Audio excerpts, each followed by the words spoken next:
আসসালামু আলাইকুম। এখন দেখাবো আগুনের খেলা। আগুনের খেলা দেখবেন। এটা কোনো সার্কাস না, জাদু না, কোনো গুণবিদ্যা না। এটা হলো মনে কর ট্রেন। অর্থাৎ এইরকম ডাক্তারের বাসার থেকে তুলে নিয়ে আসবেন। এইরকম তুলে তুলে নিয়ে আসার পরে এইরকম করে একটু করে এইরকম করে একটু ছিঁড়ে নেবেন। নেওয়ার পরে এইরকম করে এখানে রাখবেন। রাখার পরে এইভাবে এইভাবে মোড়াবেন। মোড়ার পরে এইভাবে একটু পাকে নেবেন।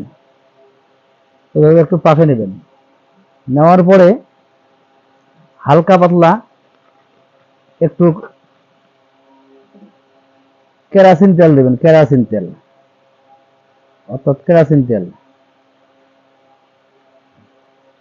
এইভাবে কেরাসিন তেল নিয়ে কাটিতে